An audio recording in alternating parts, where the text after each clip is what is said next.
Só me alegra, Viário, só me alegra. Vamos lá. Não tem como eu te alegrar com a próxima pauta, mas ela é importante porque faz parte também do nosso Gustavo Mendes com o seu fuxico gospel, mas não necessariamente isso, porque é esse aqui o cidadão que nós temos que ouvir, porque o vídeo é de hoje. Né? O vídeo é de hoje. Então preparem os seus ouvidos, mas é só 1 minuto e meio, tá? Preparem os seus ouvidos. E eu não vou acelerar, porque se acelerar esse cidadão, aí não fica insuportável, porque ele já é acelerado. Tá? Vamos lá.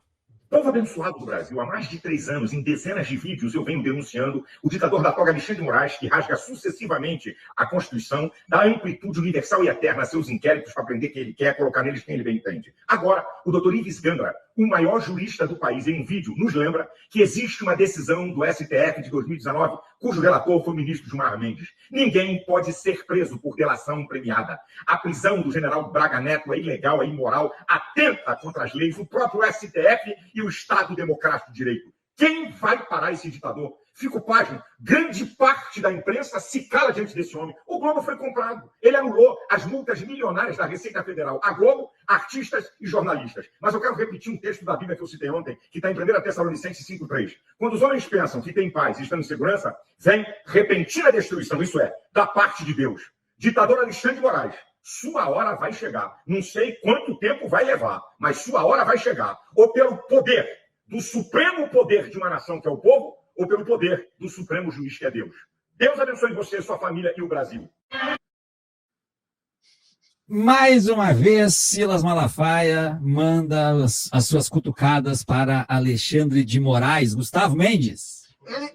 Para mim, ele é a prova maior. Silas Malafaia é a prova maior que a gente vive, sim, numa democracia cujas liberdades de expressão estão amplamente protegidas. Porque ele sabe muito bem o que está fazendo, ele sabe até onde ele pode ir, qual que é o ponto, qual que não é, e ele exerce isso com total liberdade e amplitude. Agora, eu acho muito engraçado, porque é o seguinte, o truque do Malafaia é um truque velho, né?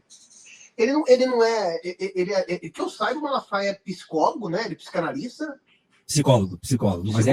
Mas ele não está atuando, ou não pode atuar, uma coisa. Não pode atuar, não está atuando. Aí fala como um jurista especialista, assim. Fala para quem? Fala para quem ouve ele, né? E que deve ser pessoas que se compadecem, se ajuntam, vão para a porta de quartel. Deve ser essa galera toda, assim. É uma pena. Como eu falei semana passada, deve doer muito no Malafaia quem ele se tornou, né? Ele já foi um cara muito visto. Muito, muito visto. Ele era uma referência total. Ele ainda é uma referência evangélica muito forte, é uma liderança muito forte. Mas cada dia mais menor, cada dia mais ele é o espalha-rodinha, o espalha-montinho. Porque a gente sabe que no frigir dos ovos, ele não cumpriu nenhuma das promessas que fez, ele não foi atuar com ninguém, ele deixa que o povo se lasque através, claro, das palavras de ordem dele. Então ele virou um espalha-rodinho, ele é esse cara. E que fica gritando da casa dele, do escritório dele, falando. E como a gente tem segurança e liberdade de expressão garantidas na Constituição, aí, ó, ele pode falar o que ele quiser. Tá tudo certo, meu irmão. Agora, nada disso se faz concreto e ninguém tá do seu lado. É simples assim. A não ser os imbecis que vão acreditar em alguém que fala mais alto. Que fala com mais certeza, com mais expressão. E essa escola aqui, na boa, a gente sabe fazer muito bem. Eu, particularmente, sei até um pouco melhor que ele.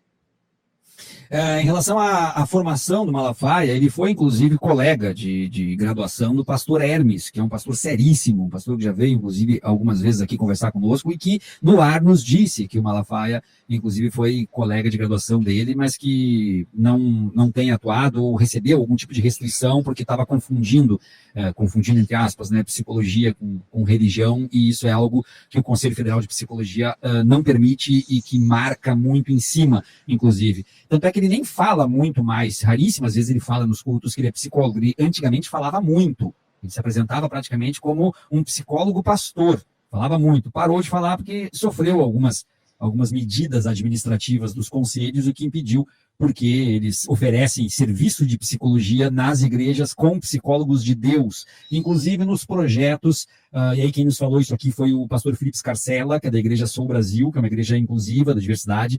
O Felipe Scarcella disse que eles, inclusive, usam esses psicólogos de Deus nos programas de cura gay em ambientes rurais. né, em propriedades rurais de irmãos, de membros da igreja, que lá fazem os retiros de cura gay, que o pastor Felipe Scarcella, inclusive, disse que passou por esses processos, né, antes dele se descobrir, se aceitar como bissexual. Ele então achava que de fato ele era doente, que ele estava com demônio, estava com o diabo e que ele precisava de alguma forma passar por isso. Então a psicologia acabou ficando de lado dentro da trajetória do Silas Malafaia por causa disso.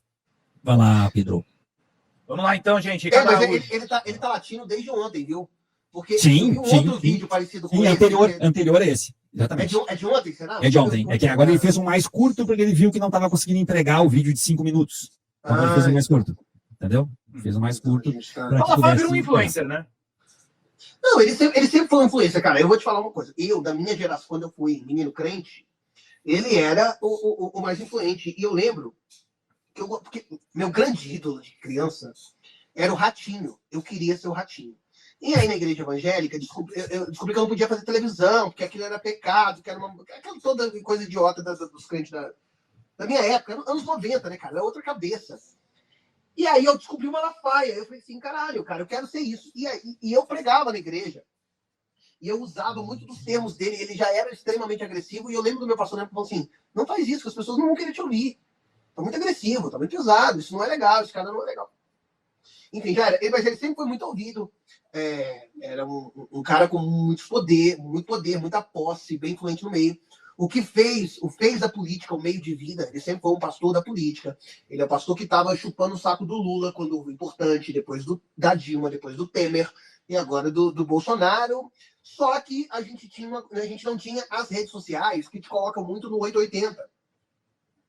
E nessa nova configuração de política meio que torcida, né?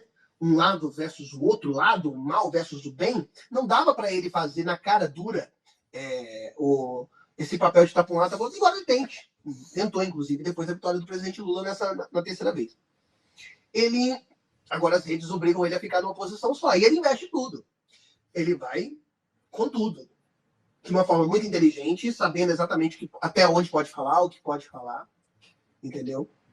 Muito protegido também pelo prestígio que tem como líder evangélico, comoção que isso causa, etc. Lembrando que ele está debaixo do guarda-chuva das Assembleias de Deus, que é a maior igreja evangélica do país. Então ele se aproveita muito bem disso. Ele não sai da Assembleia de Deus de jeito nenhum, embora ele tenha total discordância com a liderança nacional e de outros ministérios. Enfim, este é o Silas Malafaia.